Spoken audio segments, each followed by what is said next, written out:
신약성경 베드로전서 5장 5절 6절 말씀 함께 봉독하도록 하겠습니다. 젊은 자들아, 이와 같이 장로들에게 순종하고 다 서로 겸손으로 허리를 동이라. 하나님은 교만한 자를 대적하시되 겸손한 자들에게는 은혜를 주시느니라. 그러므로 하나님의 능하신 손 아래에서 겸손하라. 때가 되면 너희를 높이시리라. 아멘. 하나님의 날개 두 번째입니다. 하나님의 날개 시리즈가 아마도 3번 말씀이 전해질 것 같습니다.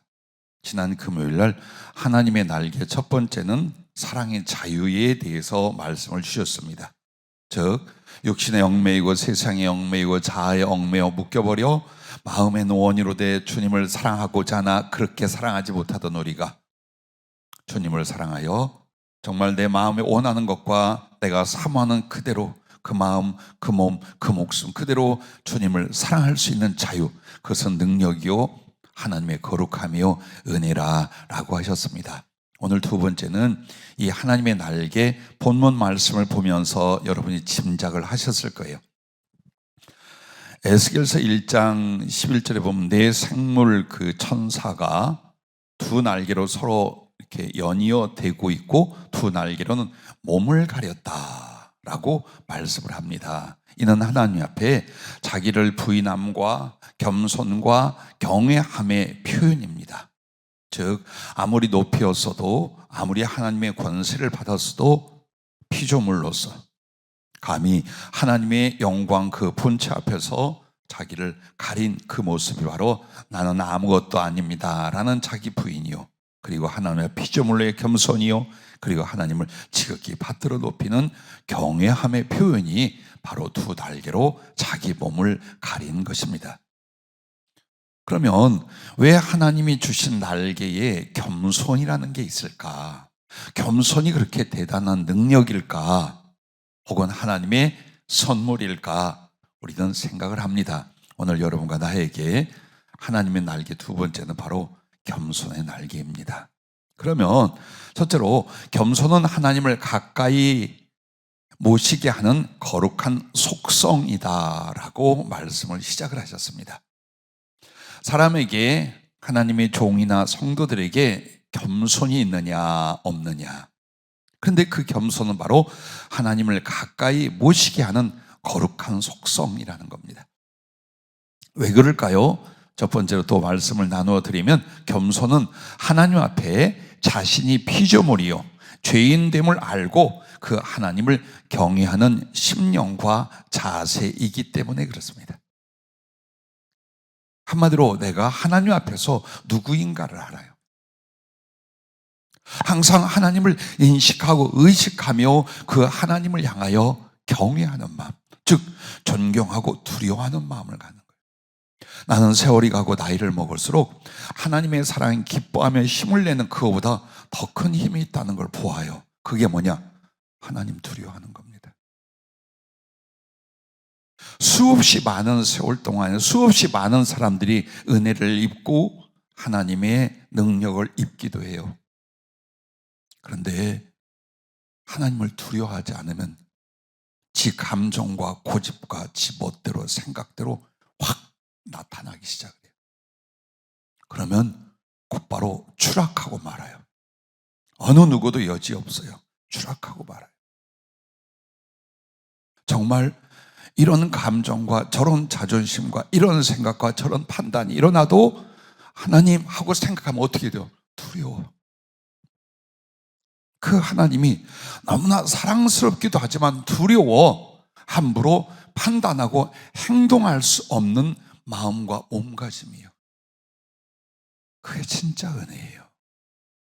그런데 영적으로 어리거나 검한 끼가 들어가는 사람들은 하나님 앞에 함부로 해요. 주일도 예배도 기도도 말씀도 주의 종도 하나님께서 자기를 만나시거나 가르치는 모든 일들에 대하여 점점 자기 자신이 높아지기 시작을 해요.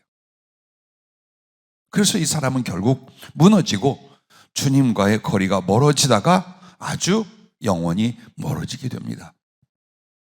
부디 여러분과 내 자신 안에 하나님이 정말 두려워 함부로 말하고 행동하고 마음먹을 수 없는 그것이 있다면 겸손입니다. 그게 겸손입니다. 때로는 하나님께 투정을 하며 하나님께 간절히 기도하고 매달리기도 합니다. 그러나 항상 나는 주님 앞에 피조물이요 용서받았을지라도 제 가운데 있는 죄인의 모습을 내가 아는 거예요. 하나님은 누구? 내 자신에게 항상 묻는 거예요. 하나님이 누구시더냐? 네게 있어서 하나님이 누구시더냐? 그 하나님이 누구시더냐? 그걸 의식하고 사는 거예요. 그게 겸손이에요.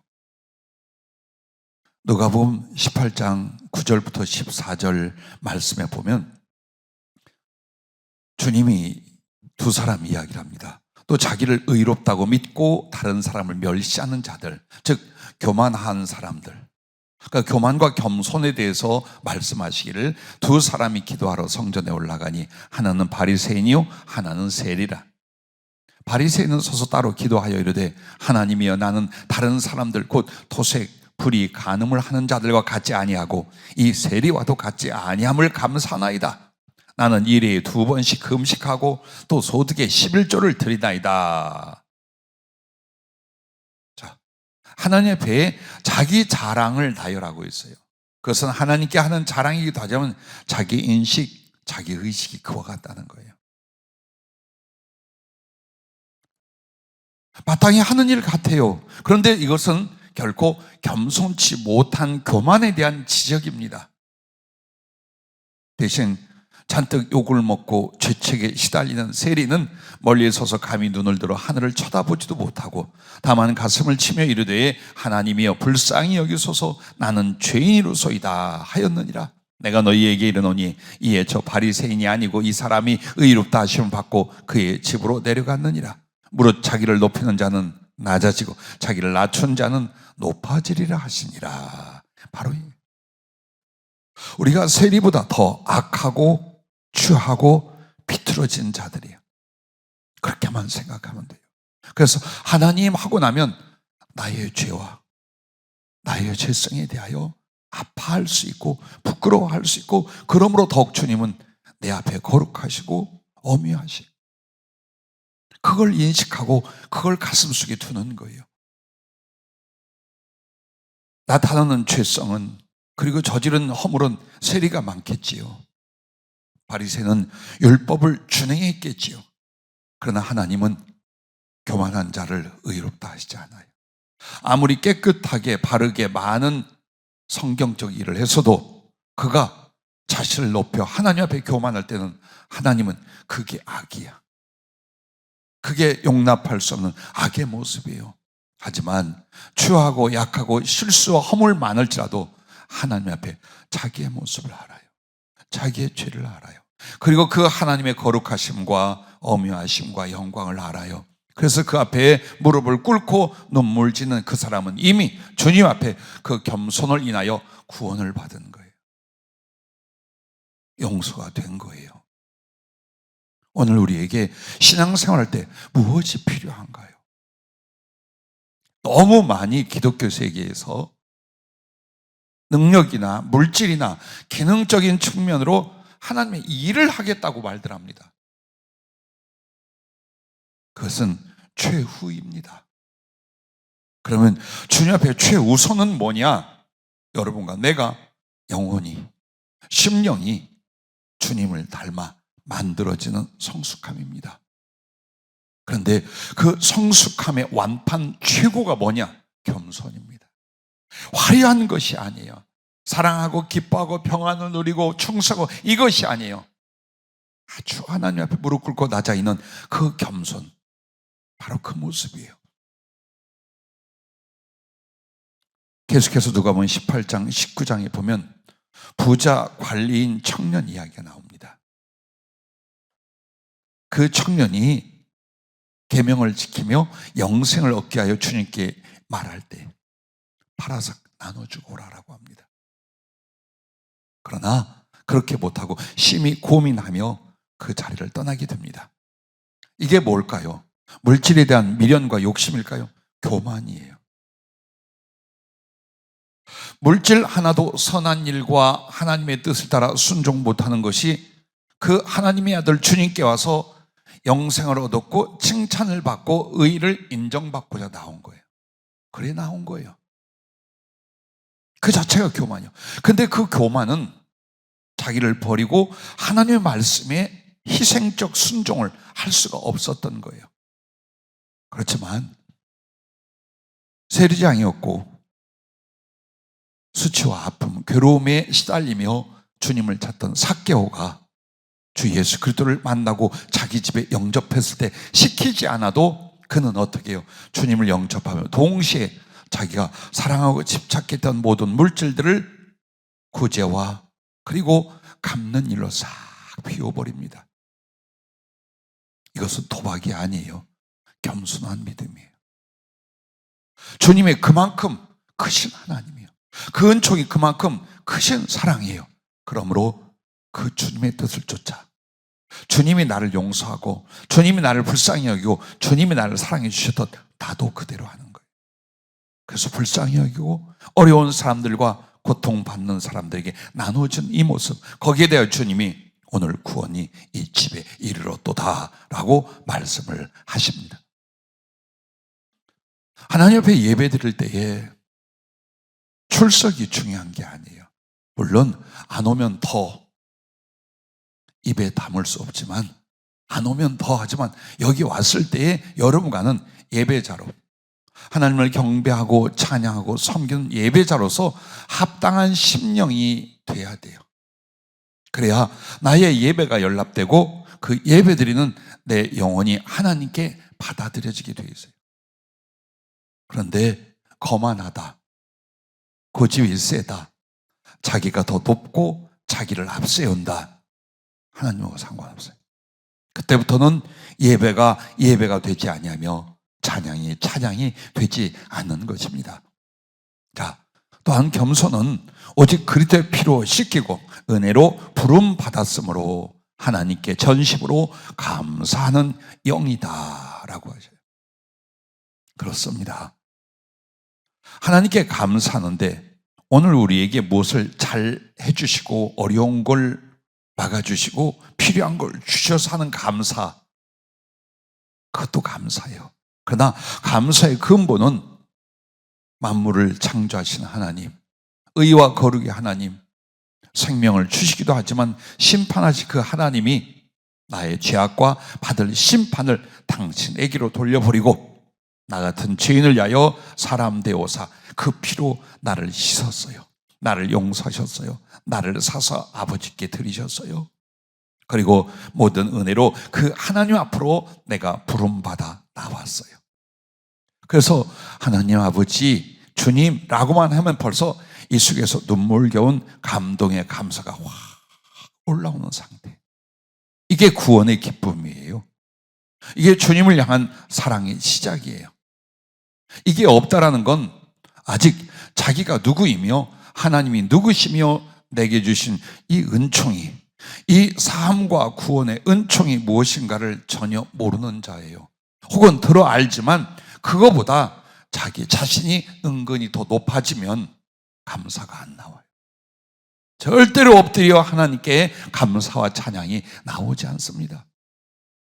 그러므로 겸손에 관한 여러 내용을 주님이 지금 조명해 주고 계세요. 우리가 주님 앞에서 정말 전심으로 감사할 수 있다면 지금 겸손한 상태라 그 말이에요. 비록 고난을 받고 있어도, 비록 궁핍과 아픔과 때론 나아가 억울함을 겪어도, 혹은 하나님이 마치 앞에도 아니 계시고 뒤에도 아니 계시고 내 좌우에도 아니 계신 것 같을 때라도 여러분은 근본 하나님의 살아계심과 나를 구원하심과 그리고 불러주신 은혜에 대해서 정말 하나님께 감사하고 있다면 겸손하고 또 겸손한 영혼이다 라고 주님이 말씀하는 거예요. 그러므로 요한계시록 4장은 하나님의 보좌가 쫙 펼쳐지는 계시가 나옵니다. 그런데 거기서 24장로들이 금면류관을 받아요. 베드로 사도에 의하면 목자들에게 주의 종들이 정말 충성을 제대로 하여 영혼들을 구원하고 잘 보살펴 주님의 양들을 돌보고 나면 목자장 되신 주께로부터 영광의 면류관을 받을 것이다 라고 말해요. 그리고 정말 그들은 주님 보좌 앞에서 금 영광의 면류관을 받아요. 그런데 곧 그들은 주님 앞에 무릎을 꿇고 찬양을 하면서 자기들이 받은 그 영광의 면류관을 보좌 앞에 드립니다. 그게 감사요? 그게 겸손이에요. 그래서 여러분이 진심으로 주여 내게 칭찬을 돌리지 마옵소서, 내게 영광을 돌리지 마옵소서, 모든 칭찬과 영광은 주님께서 받으실 원하나이다. 그게 정말 가슴에서, 그리고 늘 고백과 상황에서 일어나고 있다면 여러분도 24 장로와 같은 심정이에요. 주님 앞에 나올 때마다, 기도하고 예배 드릴 때마다 난 나의 모습을 봅니다. 그런데 그 모습이 어떤 모습인가 보세요. 정말 금 면류관을 주 앞에 벗어드리며 나는 아무것도 아니옵니다, 영광은 주님이 받으셔야 합니다, 나는 오직 무익한 종이옵니다, 그 가슴으로 기도하고 예배하고 살고 있다면 당연히 여러분은 하나님 앞에 겸손한 영혼, 하나님을 가까이 할 수 있는 바로 그 은혜의 사람인 줄로 믿습니다. 그러므로 겸손은 하나님을 경배하는 예배자의 날개라고 말씀을 해요. 즉 날개라는 것은 육신의 존재가, 세상의 존재가, 피조물인 존재가 하늘에 계신 하나님을 향하여 날아 거기 갈 수 있다는 거예요. 하나님과 함께 할 수 있다는 거예요. 하나님의 영광과 그 거룩한 부르심에 합당히 나아갈 수 있다는 것이 날개의 뜻이에요. 그런데 바로 겸손이 하나님을 경배하는 예배자의 날개라는 거예요. 즉 겸손 없이는 하나님을 예배할 수 없어, 즉 하나님을 배울 수가 없다라고 먼저 말씀을 하고 있습니다. 잠언 1장 22절에 보면 겸손이 없는 사람들의 세 가지를 이렇게 말해요. 너희 어리석은 자들은 어리석음을 좋아하며 거만한 자들은 거만을 기뻐하며 미련한 자들은 지식을 미워하니 어느 때까지 하겠느냐. 자, 어리석은 자, 거만한 자, 미련한 자라고 말합니다. 그럼 왜 겸손치 못한 사람들이 이와 같을까요? 그것은 바로 하나님 앞에 겸손히 받고 배우고 복종하고 이 거룩한 시스템이 안 만들어졌다는 거예요. 그래서 그들은 미련하고 거만해요. 그 말은 하나님의 뜻을 분별하여 받아들이지 않아요. 그리고 하나님의 뜻을 안다 할지라도 자아의 고집이나 욕심을 더 높이 앞세워요. 그래서 결단코 하나님께 무릎 꿇을 수 없으며 엎드려 경배할 수 없는 상태라는 거예요. 겸손의 날개가 없는 자는 어리석고 거만하고 미련해집니다. 그러므로 하나님과 그 말씀을 무시하며 자기 위치와 신분을 망각하게 되고 자기가 판단과 선택의 하나님 자리에 있게 된다는 겁니다. 그러므로 성령으로 거듭나지 못하며 말씀으로 양육되지 못하고 예배의 본질에 그 사람에게는 생성이 되지 않는답니다.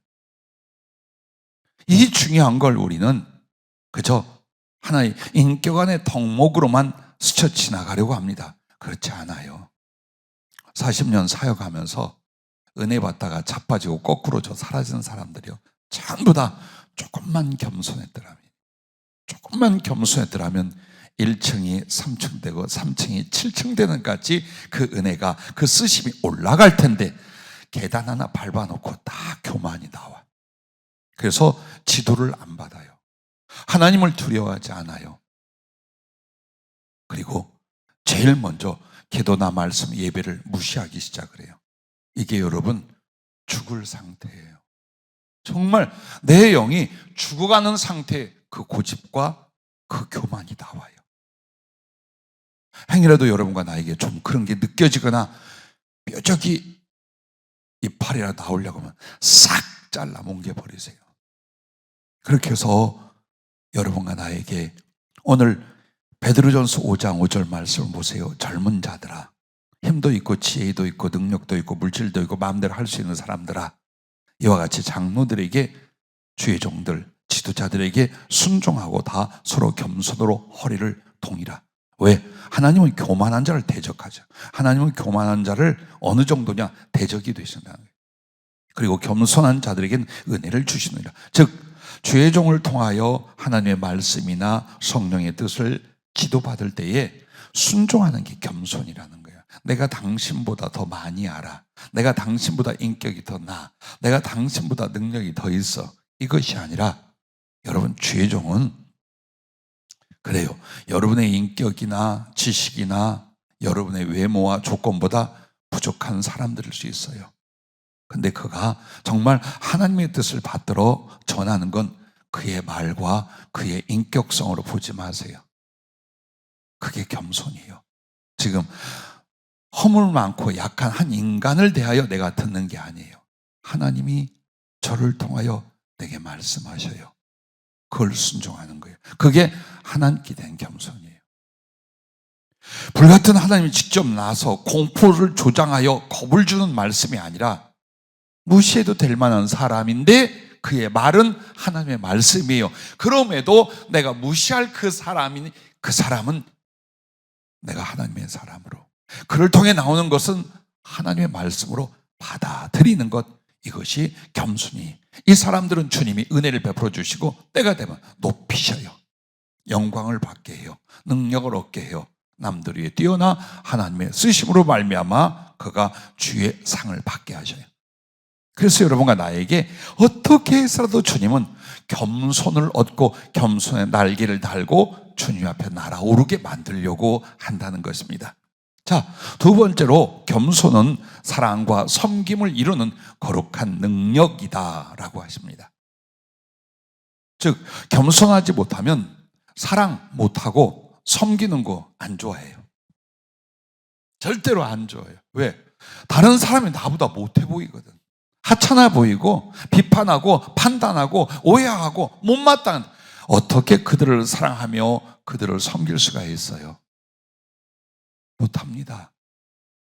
오직 하나님의 거룩한 사명과 성품과 속성이, 이 사랑과 섬김, 이걸 이루는 거룩한 능력이 뭐냐? 겸손이라고 했습니다. 왜? 겸손은 남을 나보다 귀히 여기며 섬기기를 기뻐하는 그리스도의 성품이기 때문이라는 겁니다.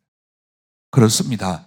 진실로 여러분이 말은 남을 귀히 여겨요. 근데 속에서는 내가 너보다는 낫다, 내가 너보다는 잘해, 내가 너보다는 이뻐, 내가 너보다는 믿음이 좋아 라고 한다면 여러분과 나는 절대로 다른 사람을 소중히 받들거나 귀중히 섬길 수가 없어요. 왜? 하찮은 걸, 못마땅하고 하찮은데 어떻게 마음을 다하고 힘을 다하여 한 사람을 섬기고 사랑할 수 있겠어요? 못해요. 귀하게 여겨져야, 나보다 더 낫게 여겨져야. 그래서 여러분과 나는 항상 사람을 볼 때 뭘 보라고 그랬어요? 중심을 보고 하나님의 마음과 눈으로 보라는 거예요. 혹시 그가 가난하고 보잘것없다 해도 만약에 하나님을 경외하고 사랑해요, 그럼 그 중심을 보고 그 사람을 귀히 여기라, 그 말이에요. 또 아직 별로 믿음도 없어, 어리고 약한 것 같아. 그래도 하나님의 가슴과 눈으로 그를 보면 구원받을 자요, 하나님 앞에 천하와 비교될 수 없는 값진 영혼이라, 이 말이에요. 그 거룩한 인식이 바로 겸손입니다. 그래서 여러분과 나에게 겸손의 덕은 다른 사람들을 함부로 보지 않아요. 귀하게 여겨요. 그러므로 그 귀히 여겨지는 사람들을 섬기는 것이 어때요? 즐거움이 돼요. 억지로 봉사하고 억지로 남 돌보는 게 아니에요. 왜?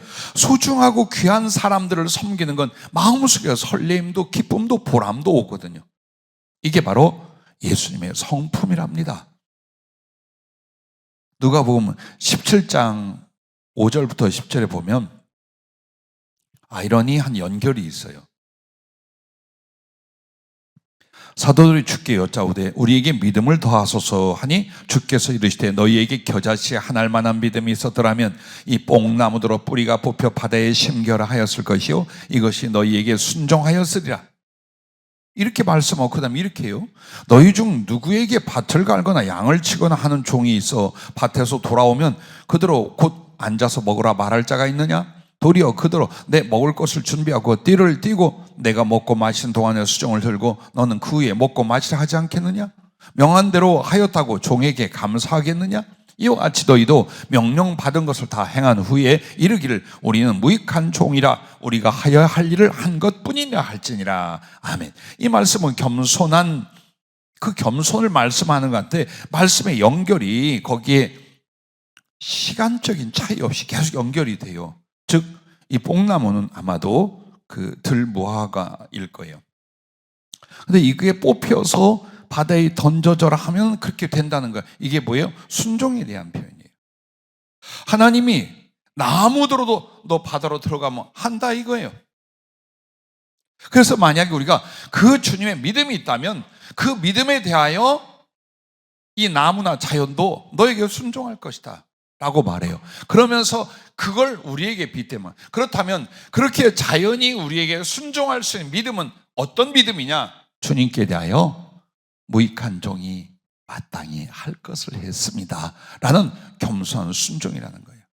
네가 주님 앞에 그렇게 겸손한 순종의 믿음이 있다면 주님도 그를 수종들어서 자연 만물이 순복하게 하고 기사와 표적으로 오히려 받들어 주시겠다라는 표현입니다. 그러므로 우리 스스로를 만들어갈 때에 능력도 지식도 경제력도 사람도 필요합니다. 하지만 더 필요하고 사모할 것은 겸손해지는 것입니다. 겸손을 즐거워하고 겸손을 사랑하고 겸손을 배우는 그 모습이라고 할 것입니다.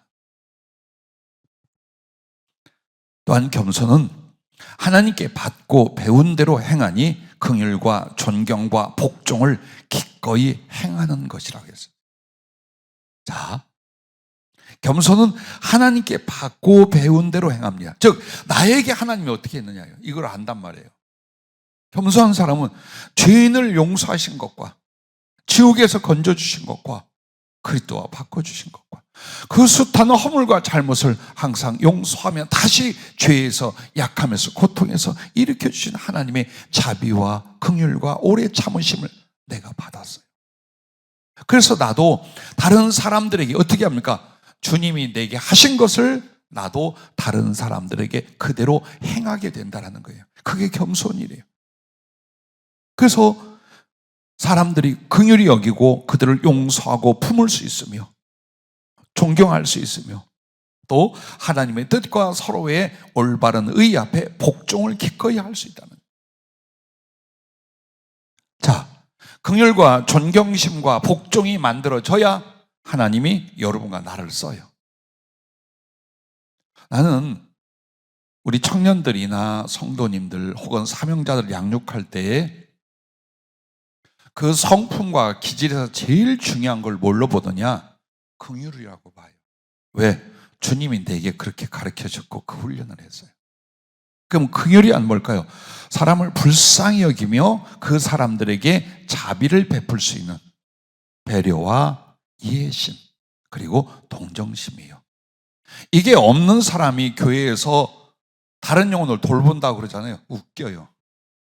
기고만장하고 진짜 웃기는 일이 벌어집니다. 통치를 하려고 그래요. 좌지우지하려고 그래요. 기분대로 판단대로 마음대로 하려고 그래요. 그래 아니에요. 내가 왜 다른 사람을 긍휼히 여기나? 그들보다 이제 나아서가 아니에요. 하나님이 나를 긍휼히 여기신 것 때문에.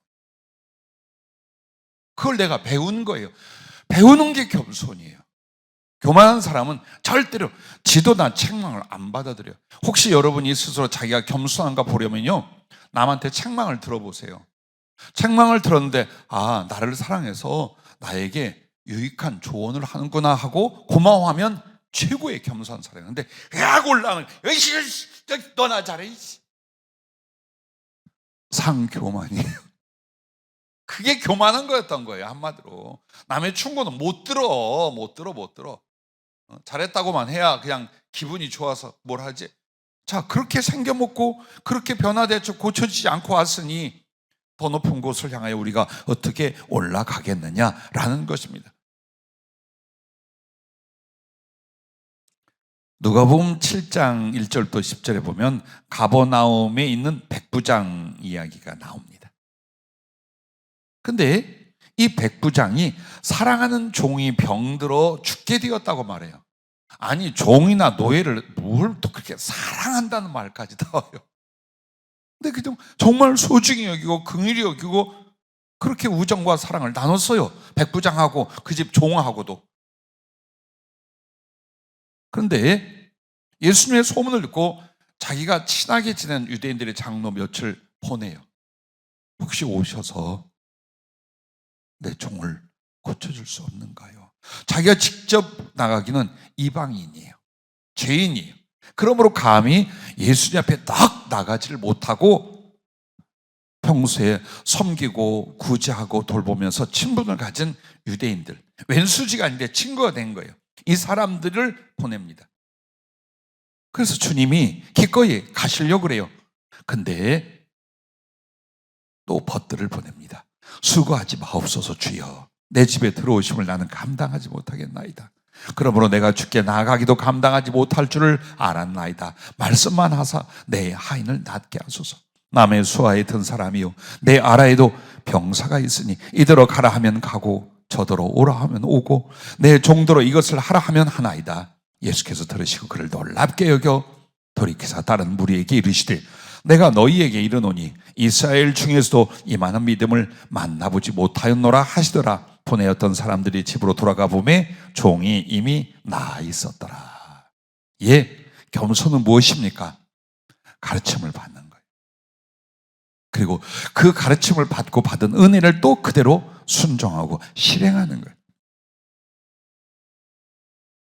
왜 성도의 양육이 어렵느냐? 말을 많이 하고 가르침을 많이 해도 안 따라. 즉 자신에게 적용하여 변화되는 것과 세상에서 실행하여 충성하는 일에 대하여 그냥 넘어가기 시작해요. 그러면 그 영혼이 많은 은혜와 연단의 세월이 지나도 진짜 1cm만큼 자랄까 말까, 아니 뒤로 물러나는 지경까지 가요. 그게 무엇의 차이? 겸손이 있느냐 없느냐의 차이라는 거예요. 배워서 행하는 자는 정말 주님이 점점 높이시고 또 하나님이 들어 쓰시게 돼요. 근데 배워서 행함이 없어. 왜 그걸 안 하느냐? 그게 교만이라고 주님 말씀하고 있는 거예요. 교만해서 배우지도 않고 배운 바를 행하지도 않는 안진뱅이로 주저앉아 있는 모습으로 그냥 버틴다라는 겁니다. 그래서 오늘 우리는 겸손을 정의하는 몇몇 단어로 말씀을 안 하고 이 방향에서 저 방향으로, 이 내용에서 저 사건으로 계속 주님이 지금 겸손에 대해서 말씀을 하고 계신 것입니다. 그래서 겸손은 주의 사자가 되어 그 쓰심에 합당한 능력, 즉 날개이다라고 했어요. 주의 사자가 되는 거예요. 즉 천사가 그 날개로 자기의 몸을 가린 것처럼 겸손한 사람은 하나님이 대리자로 쓰시는 사자로 그를 쓴다. 그걸 말씀을 하고 있어요. 기도하는데 주님이 역으로 이 말씀을 해요. 창세기와 다니엘서에 보면 하나님의 사람들을 만난 당시 제왕들, 제국의 왕들을 보면요, 그들이 그렇게 왕이요 황제이면서도 무릎을 꿇고 복종을 해요. 그래서 그들이 구원을 받으며 오히려 이방인이요 우상 숭배자였음에도 구원을 얻고 하나님께서 그들을 합당하게 사용을 하셔요. 그 이유가 겸손 때문에. 자, 예를 들어서 여러분, 요셉이 애굽의 바로 앞에 섭니다. 그가 하나님의 지혜로 난국을 어떻게 타게 할 것인가를 일러주게 됩니다. 그 모든 이야기를 듣고 바로가 그의 신하들에게 이르되 이와 같이 하나님의 영에 감동된 사람을 우리가 어찌 찾을 수 있으리요? 요셉에게 이르되 하나님이 이 모든 것을 네게 보이셨으니 너와 같이 명철하고 지혜 있는 자가 없도다. 너는 내 집을 다스리라. 내 백성이 다 네 명령에 복종하니 내가 너보다 높은 것은 내 왕좌뿐이니라. 바로가 또 요셉에게 이르되 내가 너를 애굽 온 땅의 총리가 되게 하노라. 자, 이 말을 보세요. 내가 너보다 높은 것은 내 왕자뿐이라. 즉 너는 내 아비요 너는 내 스승이 된다라는 거예요. 정말 하나님의 그 감동되어 있는 거룩한 말씀을 전하는, 금방 감옥에서 나온 한 청년에 대하여 경배를 하는 거예요. 엎드려 굴복을 하는 거예요. 이 제국의 왕이. 그게 쉬울 것 같습니까? 아니요.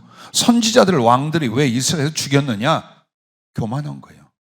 하나님의 말씀인 줄 알아도 받아들일 수가 없는 교만 때문에. 그런데 하물며 이방이에요. 그리고 세계 최강의 제국이에요. 근데 그가 한번 대화를 하고 나서 무릎을 딱 꿇어요. 그러므로 애굽이 살아나요. 그리고 그가 하나님을 만나게 돼요. 무엇 때문에? 그 겸손 때문이랍니다. 그 겸손 때문에. 또한 다니엘이 사자굴에 던져지고 거기서 나와서 당시 바벨론이 이 메대하고 페르시아가 연합하여 쳐들어와서 나라가 바뀌었어요. 그래서 다리오가 왕일 때 그는 메대의 왕이요 곧 페르시아와 연합이 됩니다. 근데 어떻게 되느냐? 그가 역시 이 다니엘이 사자굴에서 나와 이루어 놓은 행위와 말씀들을 들으면서 하나님을 받아들여요. 그리고 나서 그 하나님을 선포하며 하나님을 믿고 따르게 만듭니다. 또한 고레스도 그렇게 됩니다. 그 다음에 불 가운데 던져졌던 다니엘의 세 친구한테는 느부갓네살이 그들의 그 모습을 보고 그들의 그 말씀 앞에 무릎을 꿇고 하나님을 인정, 영접하고 선포합니다. 자, 그들은 전부 다 하나님의 은혜를 입었어요. 어찌하여? 딱 하나라는 거예요. 겸손했다는 거예요. 제국의 왕이면서도 자기들의 포로에게, 한갓 감옥에서 나온 청년에게 심령의 무릎을 꿇을 수 있고 그 지혜로운 하나님의 말씀을 받아들여 따를 수 있더라는 거예요. 그게 겸손이랍니다. 그러므로 어떤 위험과 위기 속에서도 구원이 있고 하나님의 긍휼과 자비가 일어난다는 겁니다. 겸손 앞에는. 선한 사마리아 사람 이야기를 할 때 율법 교사가 예수님을 시험하기 위해서 물어봅니다. 그래서 계명에 대한 이야기를 한 뒤에는 이웃이, 우리 이웃이 누굽니까? 라고 물을 때 그 앞에 붙어있는 표현이 있어요. 저가 자기를 옳게 보이고자 라고 말합니다. 교만을 말하는 거예요. 자기를 옳게 보이고자 주님이 네 이웃을 네 몸까지 사랑하라 그 계명에 대한 말씀에 대해서 나의 이웃이 누굽니까? 라고 말해요. 그리고 나서 그 교만한 것에 대하여 선한 사마리아 사람과 레위인 제사장의 이야기가 쭉 나온 거예요. 결국에는 선한 사마리아 사람의 이야기를 하려는 게 아니에요. 이 율법사에 교만한 것이 무엇이며 겸손이 무엇이며 구원이 어디에 있으며 하나님의 의가 어디에 있는가를 가르쳐요. 그래서 결국 이렇게 이야기가 진전되면 겸손은 무엇입니까? 원수라도 사랑하고 불쌍히 여고 하나님의 뜻대로 생명을 살려 돕는 사람이에요. 교만은 뭘까요? 정말 율법으로 의롭다 하고 하나님의 성전을 직접 섬기는 제사장이라 할지라도 사랑할 줄 모르는, 즉 하나님의 그 사랑의 명령과 계명을 지키지 않는, 순종할 수 없다면 그것은 교만이요 하나님 앞에 받아들이지 않는다. 그 말씀을 우리에게 하고 계신 것입니다. 그럼 마지막 큰 세 번째는 겸손은 넘어지지 않고 주께 붙어있게 하는 거룩한 은혜이다. 즉 날개라 그 말이에요. 겸손은 넘어지지 않고 주께 붙어있게 하는 거룩한 은혜. 왜 그럴까요? 첫째, 겸손은 결코 자신이 주님보다 앞서지 않으니 실패하지 않는다라는 겁니다. 어떤 상황에도 겸손 어때요? 내가 하나님 앞에 먼저 나와서 선택하고 판단하고 이따위지도 않아요. 정말 멍청한 사람들이 그렇게 하는 거예요. 하나님을 인정하고 그 은혜를 받으면서도 자기 감정이나 판단이나 생각 등등을 자기 마음대로 해요. 그리고 나면 이제 실패하는 거예요, 전부 다. 그리고 나면 실패하는 거예요. 우리가 어찌 하나님보다 의로운 것이 있으며 지혜로운 것이 있으며 무엇이든 우리가 알 수 있겠어요. 그런데 어떻게 해서 주님을 앞서서 생각하고 판단하고 행동하기 시작합니까? 교만 때문에. 그럼 겸손이라는 건 뭘까요? 하나님 말씀을 앞세우고 성령님의 말씀을 앞세우고 하나님의 그 거룩한 뜻과 목적을 앞세우는 거예요. 그리고 그 뒤에서 그것을 순종하고 따르려 하는 모습이에요. 그게 겸손이에요. 그러니까 겸손은 실패하지 않게 만드는 거예요.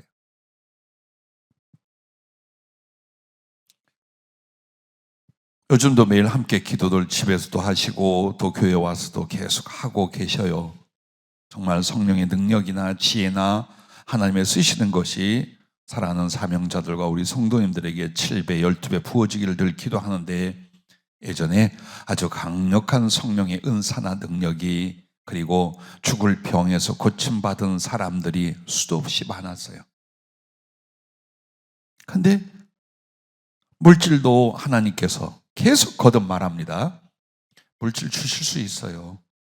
여러분에게 사업을 만들어주고 돈을 주고 경제력을 확보할 수 있게 만들어줄 수 있어요. 그리고 여러분에게 어느 날 막 눈이 열리고 능력이 나타나고 신령한 지혜와 말씀을 받을 수도 있어요. 중요한 건 잘 지켜서 하나님의 영광과 뜻을 이루어야 되는데 자빠지고 넘어지고 사라지는 거예요. 이게 정말 슬픔이고 고통이었어요, 사역 중에. 그러면 왜 하나님이 남달리 나와 내 집에게 때로는 능력을, 때로는 물질을, 때로는 질병에서 삶을 이렇게 주셨는데 왜 자빠지고 넘어지냐? 마음이 높아지기 시작하는 거예요. 자기는 하나님께 대해 마음 높아지지 않는다라는 거예요. 다만 뭐가 불만이 있고 주의 정이 못마땅하고 교회의 시스템이나 이런 게 마음에 안 들어. 그러면서 자기의 생각과 감정 등이 딱 앞서기 시작하는 거예요. 주님께 물어봐야지. 주님의 마음과 뜻이 무엇인가를 묻고 순종을 해야죠. 근데 그때부터는 감정이 앞서잖아요. 사람이 아주 단순하고 무지해지기 시작을 해요. 그래서 부정적인 감정이 여러분을 주장하게 하지 마세요. 화를 내거나 오해를 하거나 혹은 내 자신을 앞세움으로 고집을 부리거나 이렇게 되잖아요. 하나님과 그 말씀, 그 뜻이 하나도 보이지도 틀리지도 않아요. 절대로. 그래서 그냥 울컥 자기가 행동하고 방향을 잡다가 다 자빠져. 다 잃어버리고 다.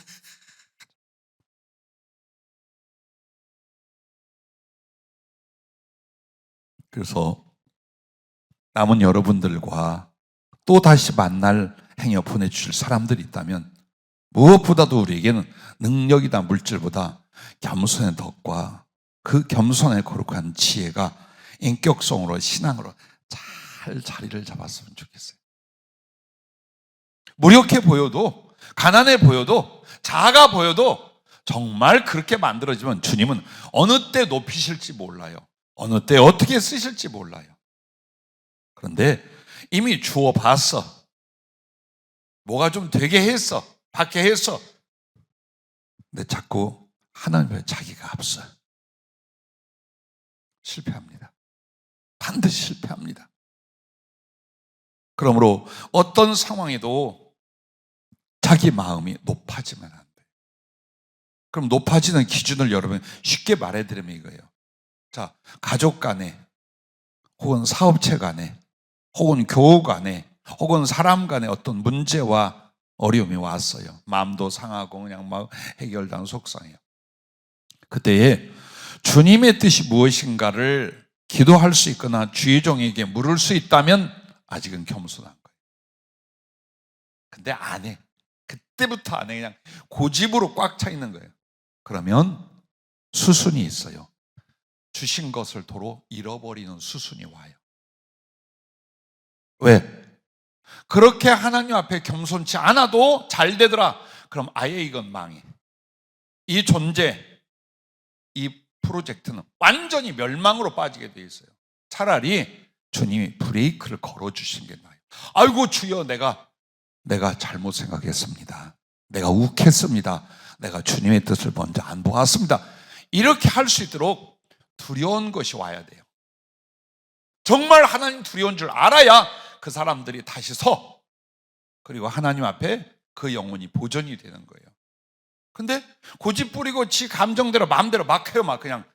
그런데도 잘 돼. 그럼 남들이 보기에 야 괜찮다, 오히려 저들이 옳은가 보다, 이럴 수도 있어요. 그렇지 않아요. 그래서 하나님의 은혜는 나에게 사랑으로 임하는 것과 연단으로 임하는 두 가지가 있어요. 그 연단은 악하지 않게, 교만하지 않게, 겸손하게 만들어가요. 사랑은 일어나 소송되어 주 예수 그리스도를 위하여 살게 만들어요. 이렇게 양쪽의 소리가 잘 양육이 돼야 됩니다.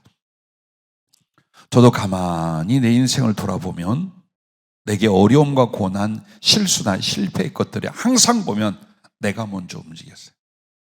내 생각이나 내 판단이나 내 행보가 주님께 묻고 철저히 그걸 따르려는 요 수순이 생략이 됐거나 작았어요. 반드시 고통과 슬픔과 패배와 어려움이 왔어요. 그건 절대 어느 누구라도 마찬가지예요. 혹 자기가 하나님의 특별한 사랑을 받는다 해도 똑같아요. 그러므로 짧은 이 시간에 실패하지 않고 하나님의 뜻과 영광을 이루어가며 달려갈 수 있는 건 겸손하여 주님 앞에 듣는 사람, 엎드린 사람, 그리고 절대로 주님보다 앞서지 않는 바로 이 겸손인 줄로 믿습니다. 또한 겸손은 엎드려 있으니 쏘는 살을 맞지 않는다라고 했어요. 그래서 그 환상을 어떻게 보이냐면, 자, 하다가 마음속에서 길을 묻고자 했어요. 내가 아는 척 했는데 모르겠어. 그래서 그 길을 묻기 위해서 무릎을 꿇고 땅바닥에 엎드려 주님 주님 하고 있었어요. 근데 뒤에서 사냥꾼이 딱 서 있을 때 활을 쐈거든. 날아오는 동안 주여 하고 엎드리니까 위로 휙 지나가요. 그래서 겸손은 엎드려 있으니 쏘는 살을 맞지 않는다라는 거예요. 잘난 체고 제 마음대로 서 있을 때는 마귀가 아주 짓밟아요. 가지고. 근데 더 무서운 건 뭔지 알아요? 내가 지금 사단에게 시험을 당하고 공격을 당하고 있다는 걸 몰라요. 때로는 알아도 인정도 안 해. 그냥 고집과 감정이 더 중요해. 막 빡빡 우겨. 사단이 너를 말이야. 이렇게 해도 그냥 막. 그래서 우리에게 겸손이 얼마나 필요한가. 사단이 시험하고 공격을 하고 있는데도, 그래서 엉망이 되고 있는데도 그냥 자기 고집의 교만을 가지고 팍팍 우기면 멸망에 이르고 더 큰 고난에 이를 수밖에 없는데, 겸손이란 무엇입니까? 언제나 주님 앞에 그 뜻을 듣고자, 그 말씀을 따르고자 엎드려 기도하는 거예요. 그래서 주님 앞에 무릎 꿇고 엎드려 순종을 위하여 말씀을 구하고 순종을 위하여 은혜를 구하는 사람은 아무리 마귀가 공격할래도 공격할 거리가 없고 공격할 부분이 없어요. 그래서 화살을 쏘는데 엎드리니까 휙 위로 지나가더라 라는 비유를 주님이 말씀을 해주신 거예요. 어쩌면 주님은 우리가 겸손이 이렇게 온유한 것을 겸손이라 말하고, 혹은 비굴해진 모습 같은 걸 겸손이라고 생각할 수 있는데 그게 아니라는 거예요. 겸손은 무엇입니까? 하나님 앞에 말씀을 순종하고 그 말씀을 따르게 하여 당신을 앙망하는 그 모습이라는 거예요. 그러므로 겸손은 그리스도의 능하신 손 안에 있게 하는 은혜의 즉 날개이다 라고 했습니다. 요셉을 보면 전부 다 매 순간 어떤 사건, 그러니까 더욱 어려움을 겪든지 높임을 받든지 요셉에게 최고의 특징이 뭐냐면 겸손이라는 거예요. 보디발의 아내의 사건에도 내가 어찌 하나님 앞에 이렇게 큰 악을 저지르겠는가, 이게 뭐예요? 그 겸손이에요. 뭐 내가 이 정도 되면 뭐 슬쩍 눈 감아도 그거 아니에요.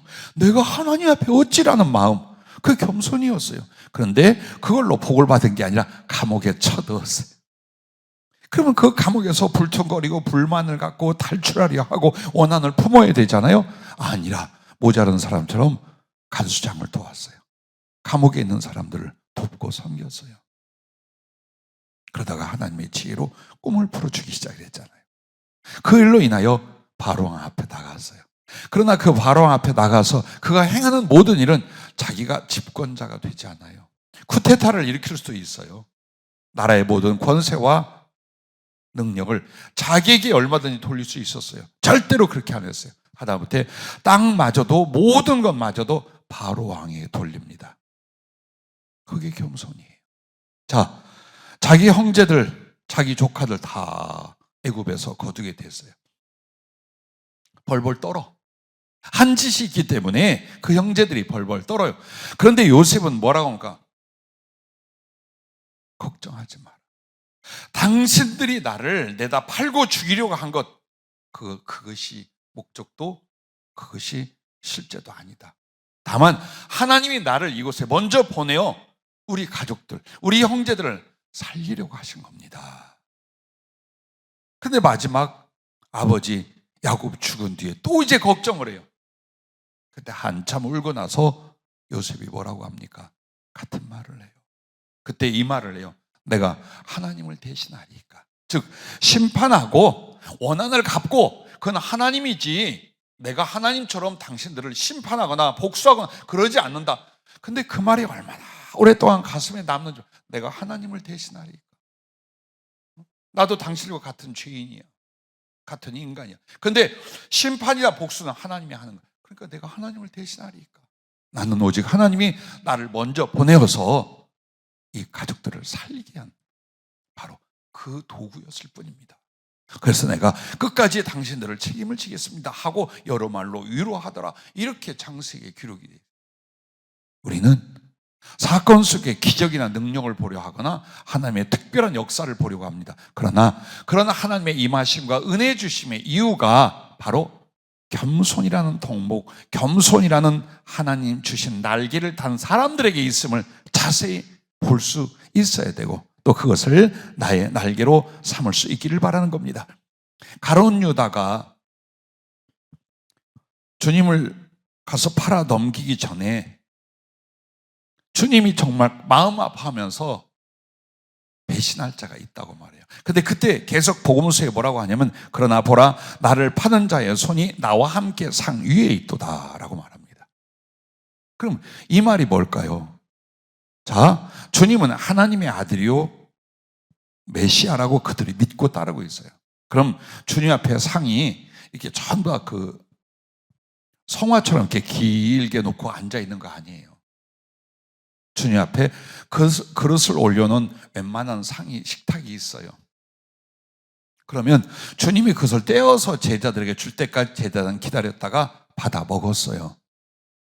그런데 유독 한 사람은 주님이 떡을 떼려고 올려놓은 그 상에 자기 손을 떡 같이 요러고 있는 거예요.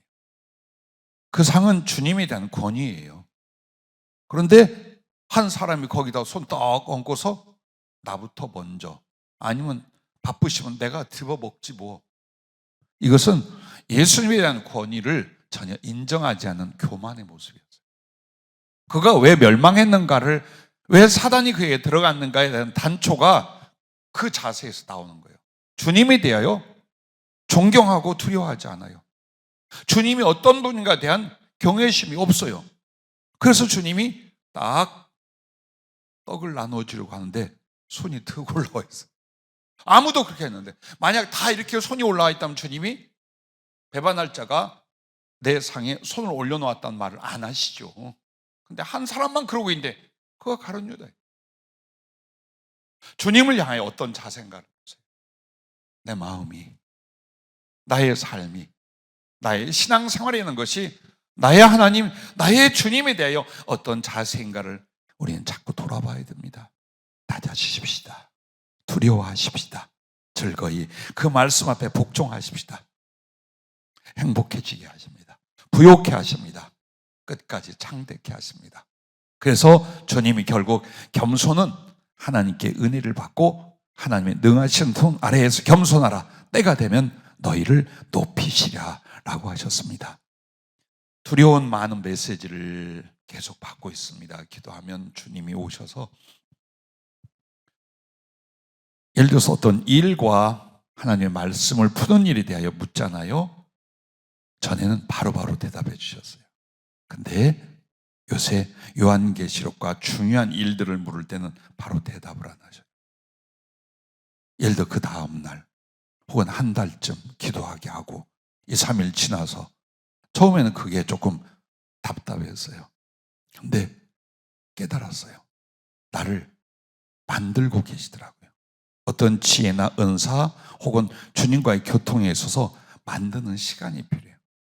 이 정도의 내용을 너한테 가르쳐주고 이 정도의 것을 보고 이 정도의 영적 경험을 하려면 우선 너의 심령과 너의 뇌와 너의 영적 상태가 주님 앞에 어떻게 그걸 만들고 이렇게 하시는구나. 이렇게 하시는. 그런데 중요한 건 앞으로 주시는 메시지나 성경을 풀어주시거나 혹은 우리들의 장례사와 전 세계의 장례사, 이 나라의 존재가 어떻게 될지 혹은 우리가 선교지로 기도하고 있는 나라와 국가, 그들의 경제와 정치 혹은 세워질 나라의 수반들을 일러줘요. 이미 굉장히 많은 걸 받고 있고 또 주님이 그들을 만나게 하시겠다 그래요.